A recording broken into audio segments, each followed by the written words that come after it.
বিষয়টা আপনি কিভাবে দেখছেন? এই বিষয়গুলো আমরা ইতিমধ্যে পরিষ্কার করেছি। নির্বাচন কমিশন যতগুলো সিদ্ধান্ত নিয়েছে এগুলো কারোর সাথে আলাপ করা হচ্ছে না।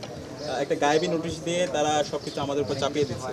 তো আমরা বলেছি নির্বাচন কমিশন যখন কোনো সিদ্ধান্ত নেবে, এখানে যতজন অংশীজন আছে তাদের সাথে যেন আলাপ করে এবং এই সিদ্ধান্তগুলো অবশ্যই প্রফেশনালিজম মেনটেন করা উচিত এবং এক্ষেত্রে শিক্ষার্থীদের প্রত্যাশা এবং যারা প্রার্থী আছে তাদের প্রত্যাশা, তাদের কথাগুলো শোনা উচিত। তো ওই জায়গা থেকে আমরা শুরুতেই কনসার্ন জানিয়েছি এই ধরনের সিদ্ধান্তগুলো মাধ্যমে শিক্ষার্থী এবং পড়াশোনার মধ্যে একটা দূরত্ব তৈরি হচ্ছে।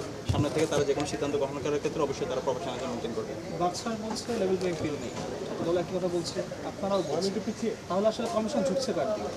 দেখেন, কমিশনের জায়গা থেকে আমাদের কাছে মনে হচ্ছে তারা মানে তাদের প্রফেশনালিজমের অভাব আছে এবং একই সাথে কমিশনের ক্ষেত্রে আমরা বলছি তারা নির্দিষ্ট একটা দলের আদর্শকে লালন করে এবং ওই দলের ছাত্র সংগঠনকে তারা এক্সট্রা ফেসিলিটিস দিচ্ছে।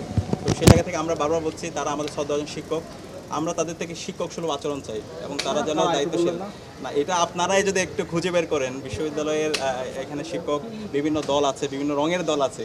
তো কোন রঙের দল আপনারা যারা সাংবাদিকরা আছেন একটু যদি একটু আইডেন্টিফাই করেন তাহলে আপনারাই খুঁজে পাবেন। এটা আপনাদের দায়িত্ব। এখানে অনেকে আপনারা ইনভেস্টিগেটিভ জার্নালিস্ট করেন,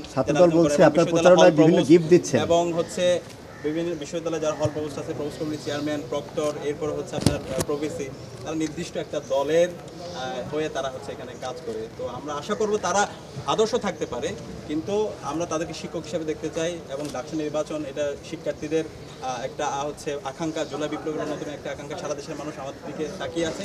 সুতরাং এই নির্বাচনটা ফ্রি ফেয়ার ক্রেডিবল করার জন্য অবশ্যই নির্বাচন কমিশনকে নিউট্রাল পজিশন নিতে হবে এবং তাদের যে আদর্শ এটা থাকতে পারে, এটা দোষের না, কিন্তু এই আদর্শ লালন করতে গিয়ে কোনো একটা ছাত্র সংগঠনকে এক্সট্রা ফেসিলিটিস দেওয়া এবং এর মাধ্যমে ছাত্র এবং শিক্ষকদের মধ্যে একটা অবস্থান তৈরি হয়ে যাওয়া, সেটা কোনোটাই কাম্য না। আমরা আশা করব তারা দায়িত্বশীল আচরণ করবে এবং সবাইকে একসাথে নিয়ে একটা সুস্থ নির্বাচন তারা আয়োজনের দিকে যাবে।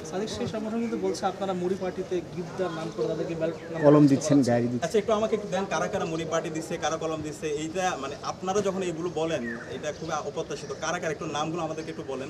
মানে এই যে দায় দিয়ে দেওয়া রাজনীতি, আমরা ভাই বারবার বলছি জুলাই বিপ্লবের পরে এই যে ট্যাগিং এর রাজনীতি, দায় দিয়ে দেওয়া রাজনীতি, এগুলো থেকে একটু বেরিয়ে আসতে হবে।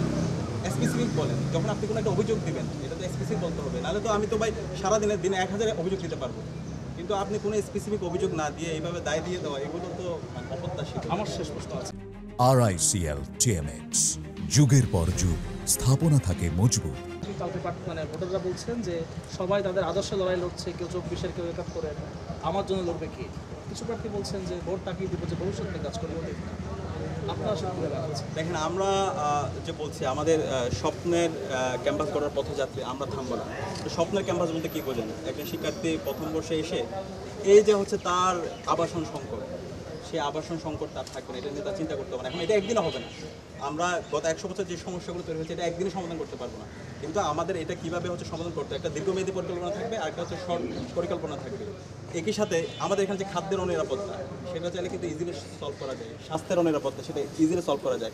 একই সাথে আমরা বারবার বলছি আমাদের ঢাকা বিশ্ববিদ্যালয় এটাকে যেভাবে পলিটিক্যাল ইনস্টিটিউট হয়ে উঠেছে, কিন্তু বিশ্ববিদ্যালয়ের যে মূল কাজ জ্ঞান উৎপাদন করা, জ্ঞান বিতরণ করা, জ্ঞানের প্রতি আগ্রহ তৈরি করে দেওয়া, সেই কাজটা কিন্তু আমরা করতে পারি নাই। এখানে আমরা কি করছি, রাজনৈতিক অর্জনটাকে অনেক গ্লোরিফাই করছি এবং এটা হবে। ঢাকা বিশ্ববিদ্যালয়ের সিরিজ পজিশনের কারণে আমার রাজনৈতিক অর্জন অবশ্যই লাগবে, কিন্তু আমার একাডেমিক এক্সেলেন্সের জন্য, আমার একাডেমিয়ায় এনভায়রনমেন্ট তৈরি করার জন্য যেভাবে কাজ করা দরকার, সে জায়গায় আমরা কাজ করতে পারিনি।